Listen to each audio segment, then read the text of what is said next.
स्वागतम, सुस्वागतम, नमस्ते छात्रों। आज हम देखेंगे हिंदी लोक भारती 10वीं कक्षा जो गोस्वामी तुलसीदास जी की है। वर्ष ही जलद।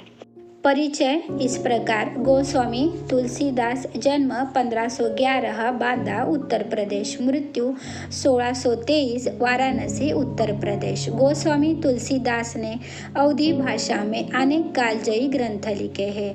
आप प्रसिद्ध संत, कवि, विद्वान और चिंतक थे। गोस्वामी जी संस्कृत के विद्वान थे। आपके जनभाषा अवधी में रचनाएं लिखी। आज से 500 वर्ष पूर्व, जब प्रकाशन, दूरदर्शन, रेडियो जैसी सुविधाएं नहीं थी, ऐसे दौर में भी आपका ग्रंथ रामचरितमानस जन जन को कंठस्थ था।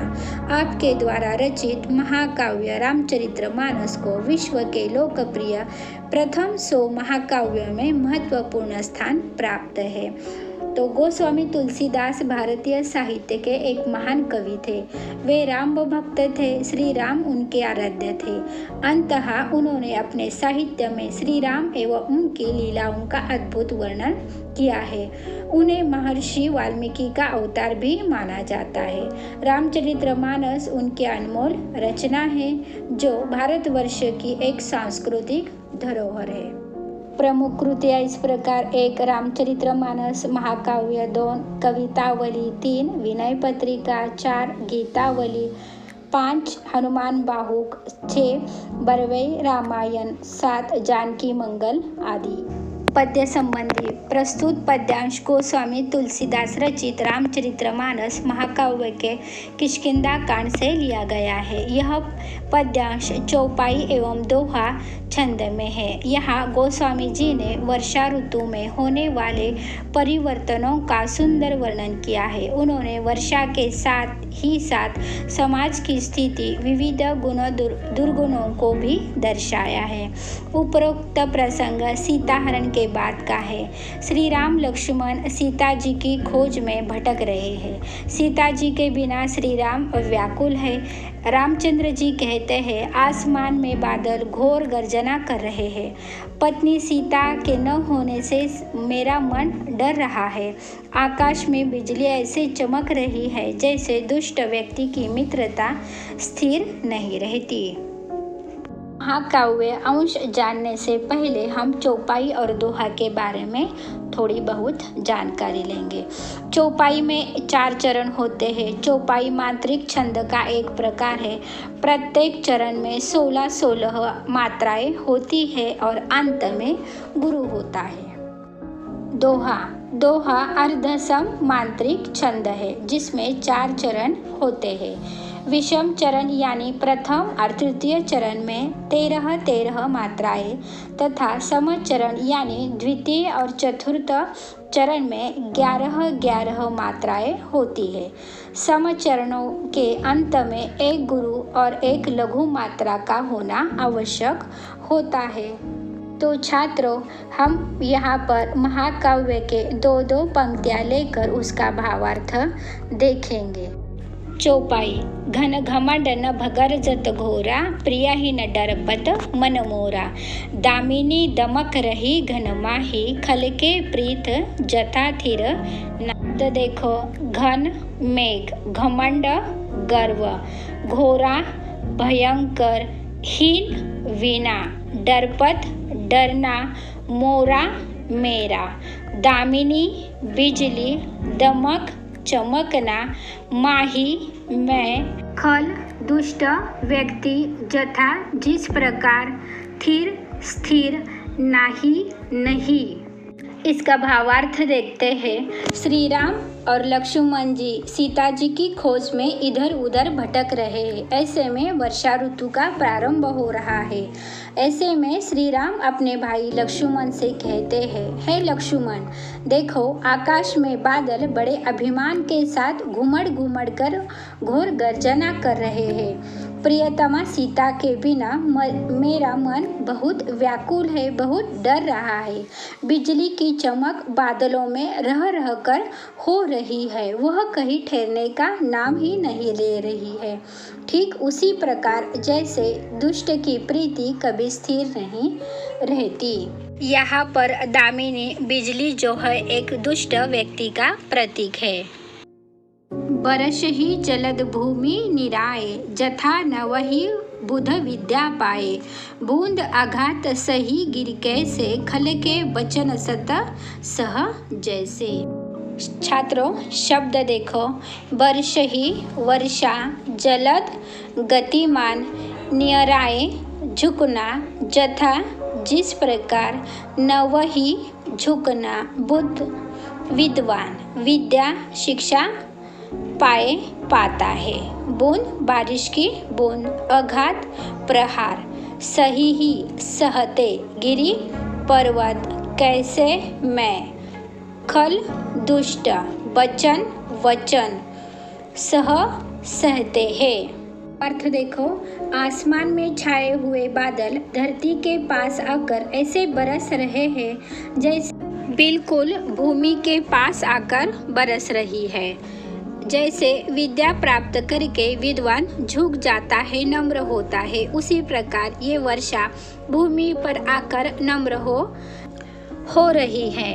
बूंद का जो प्रहार है वो पर्वत पर गिरता है, बड़ी जोर से गिरता है। पर्वत उस प्रहार को सह लेता है। जैसे दुष्ट व्यक्ति के जो भी विचार है उसे संत व्यक्ति सह लेता है, उस प्रकार। तो यहाँ पर वर्षा जो है वो एक विद्वान का प्रतीक है, पर्वत जो है वो संत का प्रतीक है, और बूंद जो है वो दुष्ट व्यक्ति का प्रतीक है। शुद्र नदी भरी चली तो राई, जस थोरहु धन खल इतराई, भूमि परत ढाबर पानी, जनु जीवहि माया लपटानी। शब्द देखो। शूद्र छोटी, भरी भरकर, तोराई तोड़कर, जस जैसे, थोरहु थोड़े, सभी, खल दुष्ट, इतराई अभिमानी, भूमि धरती जमीन, परत पड़ता, ढाबर मटमोला, जनु जैसे, जीवहि शूद्र जीव, माया मोह, लपटानी लिपटना। भावार्थ देखो। यहाँ पर तेज वर्षा के कारण छोटी छोटी नदियाँ भर गई है। वे अपने किनारों को इस प्रकार तोड़ते हुए बह रही है। ज़्यादा बारिश होने की वजह से जो नदी का पात्र है वो अब बढ़ गया है और उसे वो तोड़कर आगे चली जाती है। जैसे थोड़ा सा धन पाकर दुष्ट लोग अभिमानी हो जाते हैं और अपनी मर्यादा त्याग देते हैं, वैसे ही बरसात का शुद्ध पानी धरती पर पड़ते ही इस प्रकार गंदा या मलिन हो गया है। जैसे पवित्र और शुद्ध जीव माया के फंदे में पड़ते ही मलिन हो जाता है। यहाँ पर हमें नदी जो है वो दुष्ट का प्रतीक है, बारिश का पानी है या शुद्र जीव का प्रतीक है, और मलिन स्थल जो है वो माया का प्रतीक है। समटी समटी जल भरहि तलावा, जिमि सद्गुण सज्जन पहि आवा, सरिता जल निधि महु जाई, हुई अचल जिमि जीव हरि पाई।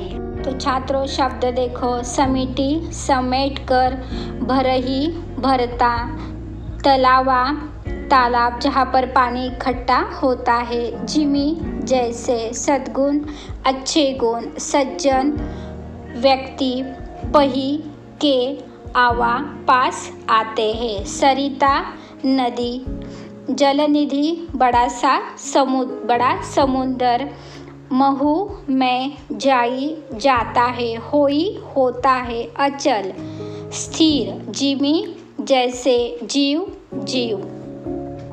तो छात्रों, भावार्थ देखो इस प्रकार है।